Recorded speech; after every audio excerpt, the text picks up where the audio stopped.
ఈరోజు కేటీఆర్ ఇంకా అహంకారం దూరతోటి గౌరవ ముఖ్యమంత్రి రేవంత్ రెడ్డి మీద అనుచిత వ్యాఖ్యలు చేస్తున్నటువంటి కేటీఆర్ కు బుద్ధి జ్ఞానం ఇంకా కూడా లేదు. అధికారం పోయిందనే అక్కస్తోటి లుచ్చ పనులు చేసి మిగతా వాళ్ళను అనవసరంగా గౌరవ ముఖ్యమంత్రి రేవంత్ రెడ్డి మీద నోరు జారే విధంగా మాట్లాడుతున్నాడు. ఇవాళ నువ్వు మీ కుటుంబం లుచ్చ పనులు చేసి తెలంగాణ పరువును తీసినటువంటి మీరు మాట్లాడడం నిజంగా కూడా సిగ్గుచేటు.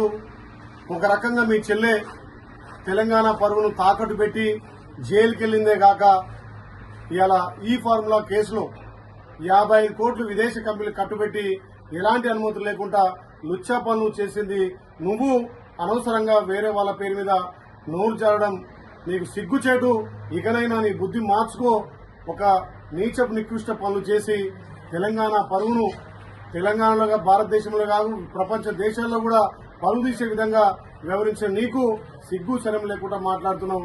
మా గౌరవ ముఖ్యమంత్రి ప్రజాపాలన ద్వారా ప్రజలకు సంక్షేమాలు అందించి మీరు చేసినటువంటి అప్పులను మీరు చేసినటువంటి తప్పులను ఒక్కొక్కటిగా సర్దిద్దుకుంటూ ప్రజాపాలన అందిస్తూ ఇలా ప్రజలను మందుతున్నటువంటి గౌరవ ముఖ్యమంత్రి మీద కేటీఆర్ అనుచిత వ్యాఖ్యలు చేస్తున్నావు. ఖబర్దార్ బిడ్డ, లుచ్చ పనులు చేసింది మీరు ఇలా తెలంగాణ పరువును భారతదేశంలో ప్రపంచ దేశాల్లో ఇలా తెలంగాణ పరువును తీసింది మీరు. కాబట్టి ఇలా తెలంగాణ ప్రజలు మిమ్మల్ని చీకొట్టి ఇంట్లో కూర్చోబెట్టినా జైలు పోతూ ఇవాళ ఇంకా కూడా ఇలాంటి వ్యాఖ్యలు చేయడం నిజంగా కూడా నీ అవివేకానికి నిదర్శనంగా మళ్ళొక్కసారి గౌరవ ముఖ్యమంత్రి రేవంత్ రెడ్డి గారి మీద నోరు జారితే తస్మత్ జాగ్రత్త బిడ్డ.